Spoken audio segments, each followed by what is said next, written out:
Good morning बच्चों, मैं नीरज आपका एग्रीकल्चर गुरुदेव में हार्दिक स्वागत करता हूं। जैसा कि अपना टॉपिक चल रहा था लॉग, उसके मैं कुछ टाइप करवा चुका हूं, बेसिक कॉन्सेप्ट भी समझा चुका हूं। आज हम उसी के आगे अगले टाइप पे बात करेंगे, है ना। तो एक बार पहले थोड़ा समझ लीजिए, क्योंकि इस टाइप में थोड़ा सा आपको समझने की जरूरत है। हालांकि मैं इस बेसिक कॉन्सेप्ट में भी समझा चुका हूं आपको, है ना।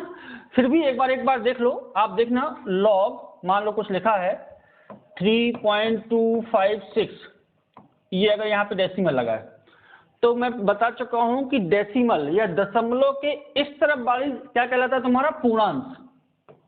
पूर्णांश या अंग्रेजी में बोलते हैं कैरेक्टरिक्स।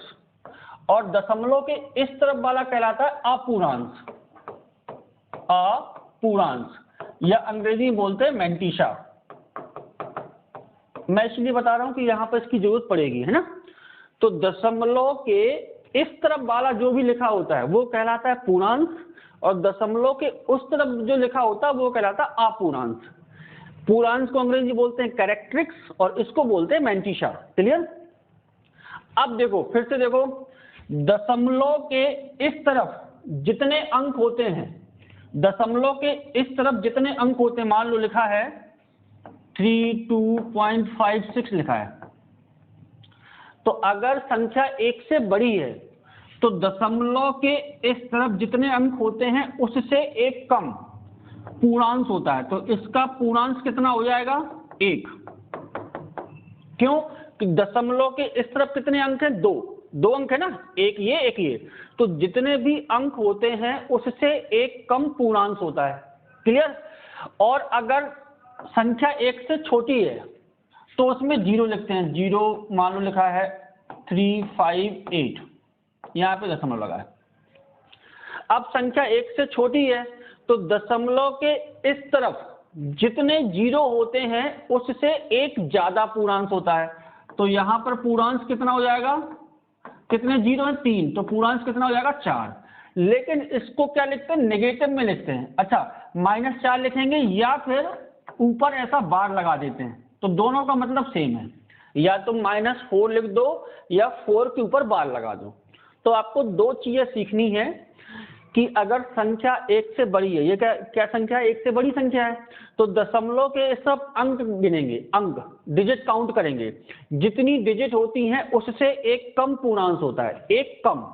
यहाँ पर 2 अंक हैं, 2 से 1 कम करोगे तो 1 आएगा, तो इसका पूर्णांश 1 आ गया। और ये किस में आता है? पॉजिटिव में आता है। अगर संख्या 1 से छोटी है तो इस तरफ जितने भी जीरोस होते हैं उससे एक ज्यादा पूर्णांश होता है। तो यहाँ पर 3 जीरो हैं तो पूर्णांश कितना हो जाएगा? 4। लेकिन वो किस में लिखा था? नेगेटिव में। नेगेटिव में लिखते हैं तो -4 लिख दो या फिर 4 के ऊपर बार लगा दो। क्लियर। तो इसमें इसी के ऊपर क्वेश्चन है। कैसे है मैं आपको फिर से बता दे रहा हूं, एक बार फिर से देख लो अच्छे से, क्योंकि ये चीज समझना आपको जरूरी है, नहीं तो दिक्कत जाएगी आपको। फिर से देखो, मान लो लिखा है 3.256, कोई कहे कि इसका पूर्णांश कितना होगा, तो ये संख्या 1 से बड़ी है, तो दशमलव के इस तरफ जितने अंक होंगे उससे एक कम पूर्णांश होगा। तो इस तरफ कितने अंक हैं? 1 कम करो तो कितना हो जाएगा पूर्णांश इसका? 0। पूर्णांश कितना हो जाएगा? 0। समझ में आ गया? क्यों? क्योंकि 1 अंक है। अब हमेशा जितने अंक होते हैं उससे 1 कम करते हैं, तो यहाँ पर 1 अंक है तो पूर्णांश कितना हो जाएगा? 0। मान लो ये दूसरा इसी में देखते हैं, मान लो लिखा है 3.56 लिखा है। अब इसमें कितने अंक हैं? 2 अंक है ना, 2 अंक है तो पूर्णांश कितना हो जाएगा? 1 कम करना है, तो इसका पूर्णांश कितना हो जाएगा आपका? 1। या अंग्रेजी बोलते हैं कैरेक्टरिक्स, है ना। अगर मान लो एक और एग्जांपल दूं, मान लो लिखा है 325.6 लिखा है। अब इसमें कितने अंक हो गए? 3। मैंने बताया कि जितने अंक होते हैं उससे 1 कम, तो यहाँ पर 3 अंक हैं तो इसका पूर्णांश कितना हो जाएगा? 2। बात समझ में आ गई? तो दशमलव के डेसिमल के इस तरफ जितने अंक होते हैं या जितनी डिजिट होती हैं उससे एक कम पूर्णांश होता है। यहाँ पर 1 अंक था तो पूर्णांश 0 हो गया, यहाँ पर 2 अंक था तो यहाँ पर पूर्णांश 1 हो गया, यहाँ पर 3 अंक हैं तो पूर्णांश कितना हो गया? 2 हो गया। यह इसका उल्टा पढ़ो कि अगर पूर्णांश 0 है, इसका मतलब क्या कह रहा है कि दशमलव के इस तरफ कितना होगा, 1 अंक होगा। यहाँ पे पूर्णांश कितना 1 है, तो दशमलव के इस तरफ कितने अंक होंगे, 2 होंगे। यहाँ पर पूर्णांश 2 है, तो इसका मतलब दशमलव के इस तरफ कितने अंक होंगे, 3 होंगे। तो दोनों तरह से क्वेश्चन पूछते हैं, या तो ऐसे दे रखे होंगे तो पूर्णांश पूछेंगे, या पूर्णांश दे रखा होगा तो आपसे कि ये पूछेगा कि दशमलव के इस तरफ कितने अंक होंगे। बात क्लियर हुई मेरी? तो अगर संख्या 1 से बड़ी होती है तो उसका कैरेक्टरिस्टिक्स या पूर्णांश निकालने का तरीका ये है कि दशमलव के इस तरफ आप डिजिट काउंट करो, अंक काउंट करो, उससे 1 कम करके लिख दो पूर्णांश। अब मान लो संख्या इससे छोटी है, मान लो लिखा है 0.032। अब इसमें संख्या 1 से छोटी है तो इसका पूर्णांश कैसे देखेंगे, ये जीरोज देखेंगे, जितने जीरोज लिखे हों, अगर 1 जीरो है तो पूर्णांश होगा 1 से ज्यादा, मतलब 1 आगे प्लस करके, तो इसका पूर्णांश कितना हो जाएगा आपका, 1 जीरो है तो पूर्णांश क्या होगा, 1 प्लस करके तो 2 होगा। लेकिन ये किस में लिखा जाएगा, नेगेटिव में, या ऐसा लिख दो या फिर ऐसे लिख दो। मान लो इसमें और दूसरा क्वेश्चन दूं मैं, अब इसमें कितने जीरोज हो गए, 2 जीरोज हो गए, तो पूर्णांश कितना हो जाएगा, 3 हो जाएगा। तो इसका पूर्णांश कितना हो जाएगा आपका, 3। लेकिन लिखते कैसे हैं, माइनस लगा के, है ना, या ऐसे लिख दो या फिर ऊपर उसके बार लगा दो, या फिर मान लो और चेंज करूं मैं, 3 जीरो लिख दूं। अब इसमें 3 जीरो है तो पूर्णांश कितना हो जाएगा, 4 हो जाएगा, है ना। जितने जीरोज होते हैं उससे 1 ज्यादा पूर्णांश होता है, लेकिन वो किस में लिखा जाता है, नेगेटिव में, और इस वाले केस में किस में लिखा जाता है, पॉजिटिव में। तो मेरा मानना है आपको समझ में आ गया होगा कि पूर्णांश कैसे निकालते हैं, और अगर पूर्णांश दे रखा हो तो डिजिट के पहले, डेसिमल के पहले कितनी डिजिट होंगी वो मालूम चल गया होगा। क्लियर? बस इसी के ऊपर क्वेश्चन है, तो फटाफट अपन स्टार्ट करते हैं अपना पहला क्वेश्चन। अब समझना, यहाँ पर देखो हमें दे रखा है log x की वैल्यू है 1.6993, और यहाँ पे दे रखा है log 5004 इज इक्वल टू 3.6993। तो हमसे x पूछा गया है, बिल्कुल आसान है, कोई पेन चलाने की जरूरत नहीं है। देखो ये क्या कहलाता है, दशमलव के इस तरफ वाला पूर्णांश, और ये क्या कहलाता है, मैंटीशा या अपूर्णांश। ये कहलाता है कैरेक्टरिस्टिक्स, ये कहलाता है मैंटीशा, पूर्णांश अपूर्णांश। ऐसे यहाँ पर देखो ये पूर्णांश है और ये अपूर्णांश है, ठीक है। तो देखो इनके मैंटीशा सेम है, दोनों के मैंटीशा सेम है। अब इसका कितना है, आपका पूर्णांश कितना दे रखा है, 1 दे रखा है। जब पूर्णांश 1 है तो आपको पता है कि दशमलव के इस तरफ कितने अंक होंगे, 2 अंक होंगे। 2 अंक होते हैं तभी तो पूर्णांश 1 होगा।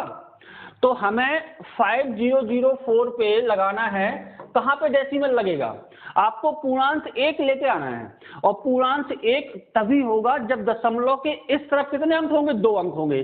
तो इसका मतलब हमें डेसिमल कहाँ लगाना पड़ेगा, यहाँ पर। दशमलव के इस तरफ 2 अंक होंगे, 2 अंक होंगे, तभी तो आपका पूर्णांश 1 आएगा। इसका मतलब x की वैल्यू क्या आएगी, 50.04। समझ में आया या नहीं आया? ऐसा इसलिए कर पाए क्योंकि मैंटीशा दोनों पे सेम है। इसका पूर्णांश दे रखा है 1, और पूर्णांश 1 तभी आता है जब दशमलव के इस तरफ कितने अंक हों, 2 अंक हों, क्योंकि 2 अंक होते हैं तभी तो पूर्णांश 1 आता है। तो आपसे पूछा गया कि x का मान क्या होगा, तो हमें ये दे रखा था 5004, हमें सिर्फ इतना बताना था कि डेसिमल कहाँ लगेगा। तो डेसिमल कहाँ लगेगा, पूर्णांश 1 है तो डेसिमल कहाँ लगेगा, 2 अंक पे लगेगा। इस तरफ 2 अंक होंगे तभी तो पूर्णांश 1 आएगा। इट मीन्स x की वैल्यू क्या आएगी, 50.04। देखो कहाँ है ऑप्शन, ऑप्शन ए। क्लियर हुआ या नहीं हुआ? अब इसमें देखो पूर्णांश दे रखा था तो हमें बताना था कि दशमलव के इस तरफ कितने अंक हैं। अभी आप दशमलव के अंक देखते थे, उससे पूर्णांश निकालते थे। अब इसका उल्टा करना है कि पूर्णांश दे रखा है तो हमें ये बताना है कि दशमलव के इस तरफ कितने अंक आएंगे। तो आंसर क्या आएगा, 50.04। क्लियर हुआ? चलो आगे बढ़ते दूसरे क्वेश्चन पे। अच्छा देखो ये भी सेम क्वेश्चन है। देखो log x दे रखा है आपका 1.7216, दूसरा दे रखा है log 52.67 इज इक्वल टू कितना, 1.7216।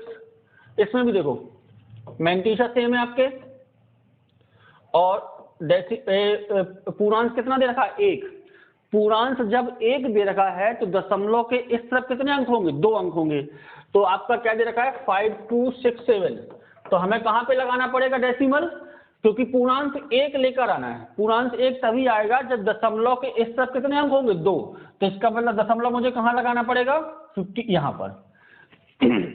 यहां पर दशमलव लगाओगे तो इस तरफ कितने अंक हो जाएंगे? 2। और 2 अंक होंगे तो इसका पूर्णांक कितना होगा? 1। और 1 पूर्णांक देखो दे रखा है, तो इसका मतलब क्या है? x कितना होगा? 52.67। देखो कहां ऑप्शन है, आंसर आएगा ए। क्लियर हुआ? तो बहुत आसान है, बस थोड़ा सा कॉन्सेप्ट क्लियर होना चाहिए कि दशमलव के इस तरफ जितने अंक हैं तो उससे पूर्णांक कैसे निकालते हैं, और पूर्णांक अगर दे रखा हो तो दशमलव के इस तरफ कितने अंक होंगे वो बताना है। क्लियर? तो ये था आपका सेकंड क्वेश्चन। अगले क्वेश्चन बढ़ते हैं। देखो फिर से देखो क्या दे रखा है? log 132,057 इज इक्वल टू दे रखा है 5.1207283, और हमसे पूछा गया log 0.00132057 की वैल्यू। ठीक है, इसकी वैल्यू पूछी गई। तो देखो सबसे पहली बात तो देखो यहाँ पर कितने अंक हैं? 6 अंक हैं, तो पूर्णांक कितना लिखा हुआ है? 5। क्लियर हुआ? और ये क्या कहलाएगा? आपका मैंटिशा। इसमें तो कोई टेंशन नहीं है। अब देखो इसमें कितने जीरोज हैं? 2। तो पूर्णांक कितना आएगा? 3 आएगा, क्योंकि मैंने बता चुका हूं कि दशमलव के इस तरफ जितने जीरो होते हैं उससे एक ज्यादा। तो 2 जीरो हैं तो पूर्णांक कितना आएगा? 3। तो -3 लिखो या ऐसे इसके ऊपर बार लगा दो। तो पहली बात तो वो ऑप्शन आएगा जिसमें 3 के ऊपर बार लगा हो। तो इसमें आपके कौन? एक ये वाला ऑप्शन है, एक ये वाला ऑप्शन है। अब देखो आपके जो वो कहते हैं मैंटिशा, वो सेम होना चाहिए। तो इसका मैंटिशा कितना है? ये। तो इसका भी मैंटिशा वही होगा 1207283। तो इसका आंसर क्या आएगा? ये वाला। अब देख लो कहां पर लिखा है, तो आंसर आएगा डी फॉर दिल्ली, है ना? बी बॉम्बे नहीं आएगा, ध्यान रखना। क्यों? क्योंकि कैरेक्टर वो जो मैंटिशा होता है वो सेम होना चाहिए। अच्छा ये 3 कैसे आया मालूम चल गया? क्योंकि इसमें 2 जीरो थी, और जब 2 जीरो होते हैं तो इसका पूर्णांक कितना होता है? उससे एक ज्यादा। तो 2 जीरो से एक ज्यादा कितना हो जाएगा? 3। और वो किस में लिखा जाता है? नेगेटिव में लिखा जाता है। तो 3 के ऊपर बार, और दशमलव के बाद क्या होता है? मैंटिशा सेम होना चाहिए। तो जो इसका मैंटिशा है वही इसका मैंटिशा आएगा। क्लियर? तो इसका आंसर होगा आपका डी फॉर दिल्ली वाला, है ना? तो ये हो गया। अगला क्वेश्चन बढ़ते हैं। देखो फिर से क्या दे रखा है? log 0.7184 और log 5228 इक्वल टू 3.7184। ये बिल्कुल आसान क्वेश्चन है। x का मान पूछा गया है। देखो ये सेम है, मैंटिशा सेम है दोनों के। इसका पूर्णांक कितना है? 0। तो जब पूर्णांक 0 होता है तो दशमलव के इस तरफ कितने अंक होते हैं? 5228। पूर्णांक 0 कब हो सकता है? जब दशमलव के इस तरफ कितना हो? सिर्फ एक अंक हो। तो दशमलव आपका कहां पे आएगा? यहां पर आएगा। क्यों? कि दशमलव के इस तरफ कितने अंक हैं? एक अंक है, तो पूर्णांक क्या होता है? 0 होता है। तो इसका आंसर क्या आएगा? 5.228। क्लियर हुआ? कहां पर ऐसा? 5.228। आंसर क्या आएगा? D for Delhi. बात समझ में आ गया या कहीं डाउट है? देखो मैंटिशा दोनों के सेम है। इसका पूर्णांक 0 दिखा रहा है।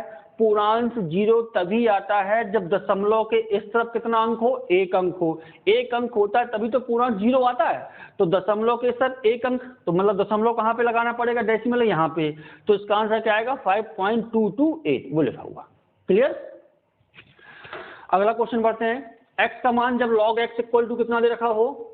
log x इक्वल टू 2.352, और इस पे ऊपर बार लगा है। अब हमसे x पूछा गया है। तो देखो ये क्या दिखा रहा है? पूर्णांक कितना है? 2, और वो भी कितना? नेगेटिव वाला है ना? पूर्णांक कितना दिखा रहा है? 2 दिखा रहा है। और 2 किसका है? नेगेटिव वाला। नेगेटिव पूर्णांक कब मिलता है? जब दशमलव इस तरफ कितने हो? 0 होते हैं। तो दशमलव के इस तरफ कितने 0 हो कि पूर्णांक 2 हो जाए? तो आपको पता है कि दशमलव के इस तरफ एक 0 अगर होगा, एक 0 होगा तभी तो पूर्णांक 2 आएगा। तो दशमलव के इस तरफ कितना होगा, 1 0, और दशमलव के इस तरफ 1 0 वाला कोई ऑप्शन है क्या, नहीं है, तो आंसर क्या आएगा आपका, नन ऑफ दीज। क्लियर हुआ बात। पूर्णांश 2 कब होगा, और वो भी नेगेटिव वाला है, तो पूर्णांश 2 तब नेगेटिव 2 तभी होगा जब डेसिमल के इस तरफ कितना हो, 1 0 हो, क्योंकि 1 0 होता है तभी तो पूर्णांश 2 आता है। क्लियर। तो दशमलव के इस तरफ 1 0 वाला आंसर होगा, और दशमलव के इस तरफ 1 0 वाला कोई भी ऑप्शन नहीं है, तो आंसर क्या आएगा, नन ऑफ दीज। क्लियर। तो ये थे आपके इस टाइप के क्वेश्चन जो आपको थोड़े से कैरेक्टरिस्टिक्स और मेंटिसा के ऊपर पूछे जाते हैं। क्लियर है। तो ये था हमारा लॉग का अगला टाइप, है ना। हम लोग बहुत जल्दी अगले टॉपिक, अगले उसमें पहुंचेंगे, अगले टाइप पे। क्लियर है। तो ये लॉग का शायद जो भी 5वां या 6वां जो भी टाइप हो आप देख लेना, मैं बहुत जल्दी आपको अगले उस पर लेके आऊंगा। क्लियर। अगला टाइप बहुत जल्दी कराता हूँ। ठीक है जी, धन्यवाद, मिलते हैं फिर कभी।